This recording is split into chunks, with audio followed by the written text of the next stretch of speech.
Hello everyone. In this lecture, we will discuss about the meaning and definitions of the constitutionalism. यानी संविधानवाद के अर्थ और परिभाषा को हम लोग इस लेक्चर में डिस्कस करेंगे। जहाँ तक संविधानवाद के अर्थ का सवाल है, संविधानवाद आधुनिक युग की अवधारणा है, यानी जो मॉडर्न इरा चल रहा है, यह उससे जुड़ा हुआ कॉन्सेप्ट है और जो कानूनों, नियमों और विनियमों द्वारा सीमित एवं नियंत्रित राजनीतिक व्यवस्था की ओर संकेत करती है। यानी जो भी संविधान में कानून, नियम, रूल, रेगुलेशंस जो डिसाइड किए गए हैं, पॉलिटिकल पावर को या जो भी पॉलिटिकल सिस्टम है, जो राजनीतिक शक्ति जिन लोगों के हाथ में होती है, जो शासक वर्ग होता है, जो सरकार होती है, उसको संविधान के इन नियमों के तहत ही कार्य करना होता है। और इसमें व्यक्ति के स्थान पर विधि की सर्वोच्चता होती है, यानी कानून हर परिस्थिति में सर्वोच्च रहता है। व्यक्ति विशेष की इच्छा मायने नहीं रखती है, कानून के अनुरूप ही शासन किया जाता है। ठीक है।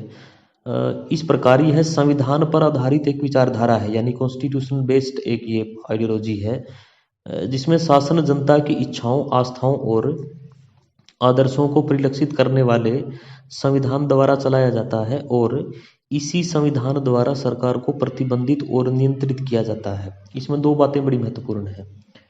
किसी भी देश में संविधान का होना मायने नहीं रखता है, संविधानवाद का होना मायने रखता है। यानी संविधान है, संविधान जनता की इच्छाओं, उनके आदर्शों के अनुरूप है या नहीं है। लोग भी वैसा ही संविधान चाहते हैं क्या, जैसा संविधान बनाया गया है या लागू किया गया है। क्योंकि जो भी सैनिक तानाशाही है, डिक्टेटरशिप जो व्यवस्थाएं काम कर रही हैं, वहाँ पर भी यह दावा किया जा सकता है शासकों के द्वारा, जो भी मान लो कहीं पर कुलीन तंत्र चल रहा है, उनके द्वारा यह दावा किया जा सकता है कि हमारे यहाँ पर संवैधानिक व्यवस्था है, संविधान है, लेकिन वहाँ पर यह जरूरी नहीं है कि संविधानवाद भी हो। यानी दो चीज़ें सबसे महत्वपूर्ण इसमें है। एक तो संविधान का जनता की भावनाओं के अनुरूप बनाया जाना, लागू किया जाना जरूरी होता है, और दूसरा, क्या संविधान शासक वर्ग को मनमर्जी करने से रोकने की स्थिति में है या नहीं है। अगर वो रोकने की स्थिति में है और संविधान जनता के अनुरूप है, अनुसार है, उनकी आस्थाओं के अनुसार है, तो वहाँ पर संविधानवाद हम लोग कह सकते हैं, वरना हम लोग नहीं कह सकते हैं। ओके। वास्तव में यह बंधन सहित राजनीतिक व्यवस्था की संकल्पना है।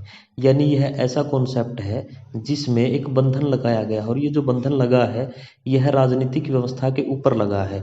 यानी राजनीतिक व्यवस्था को अपने दायरे में रहकर कार्य करना है, और वो दायरा जो संविधान के द्वारा उसको प्रदान किया गया है, जो भी उसकी फंक्शंस डिसाइड किए गए हैं, जो भी अलग अलग इंस्टीट्यूशंस हैं पावर के, जो भी उनके लिए कार्य निर्धारित किए गए हैं संविधान में, उन्हीं के तहत उनके लिमिटेड जो स्वरूप है, उसी में उनको कार्य करना होता है।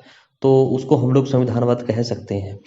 और अगर दूसरे नाम का हम लोग की बात करें, तो सभ्य सरकार इसको कहा जा सकता है, सीमित सरकार इसको कहा जा सकता है, यानी ऐसी सरकार जो असीमित पावर का प्रयोग नहीं कर सकती है, अपनी हद में रह के कार्य करती है, या जिसको किसी गलत परिस्थिति में जिसको मनमर्जी करने से, मनमानी करने से, स्वेच्छाचारिता करने से रोका जा सकता है। अथवा लोकतांत्रिक सरकार कह सकते हैं, और या फिर हम लोग इस कॉन्सेप्ट को संवैधानिक सरकार भी कह सकते हैं, यानी ऐसी सरकार जो संविधान की भावना के अनुरूप कार्य करती है। तो संविधानवाद में मोटे तौर पर दो चीजें सबसे महत्वपूर्ण होती हैं। एक तो जो संविधान है वो है लोगों की इच्छाओं का प्रतिनिधित्व करता है या नहीं करता है वास्तविक स्वरूप में। क्योंकि दो चीजें, एक तो सिद्धांत होता है, एक व्यवहार होता है। सैद्धांतिक तौर पर जैसा संविधान में लिखा गया है, क्या व्यवहारिक तौर पर भी वैसा ही हो रहा है, और संविधान लोगों से जुड़ा हुआ है या नहीं है, लोगों की आस्था संविधान में है या नहीं है, लोगों की भावना संविधान में है या नहीं है, या फिर औपचारिकता पूरी करी गई है कि हाँ यह लोगों का रिप्रेजेंटेशन करता है। और दूसरी जो महत्वपूर्ण बात है वो है संविधान सरकार को क्रिटिकल सिचुएशन में रोकता है या नहीं रोकता है। यानी सरकार अपने स्तर पर बहुत सारी चीज़ें कर सकती है क्या, लोगों के अधिकारों को छीनती है यदि सरकार, और उस परिस्थिति में यदि संविधान सरकार को नहीं रोक रहा है तो संविधानवाद हम लोग नहीं कह सकते। तो सबसे महत्वपूर्ण दो बातें इसमें नोट करने वाली हैं।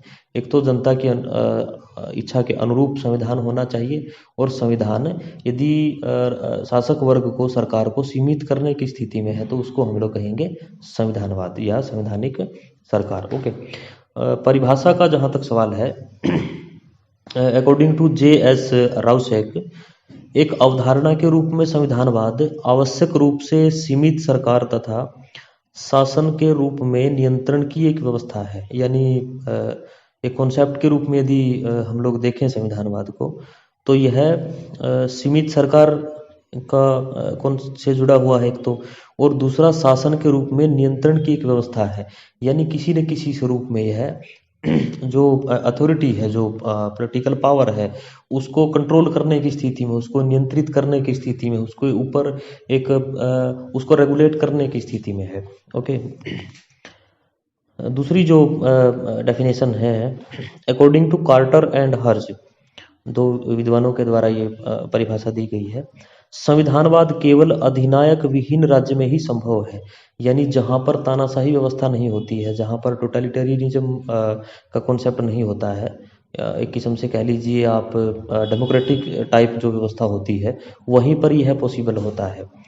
आधुनिक संविधानवाद का आवश्यक तत्व शक्तियों का विकेंद्रीकरण है। यानी पावर एक ही जगह पर केंद्रित नहीं होती है संविधानवाद में। संविधानवाद में जो भी अलग अलग स्तर निर्धारित किए जाते हैं सरकारी रूप से, तो उनमें शक्तियों का विकेंद्रीकरण होता है, उनमें शक्तियों का बंटवारा होता है। हर जो भी सेंटर ऑफ द पावर होता है, तो उसको अलग अलग उसके कार्य के अनुसार, उसकी स्थिति, उसकी कैपेसिटी, उसकी क्षमता के अनुसार जो पावर है वो दी जाती है। ओके, थर्ड जो डेफिनेशन है, according to Corey and Abraham, इन्होंने क्या कहा है, स्थापित संविधान के निर्देशों के अनुसार शासन को संविधानवाद कहा जा सकता है। बड़ी इजी सी डेफिनेशन है ये।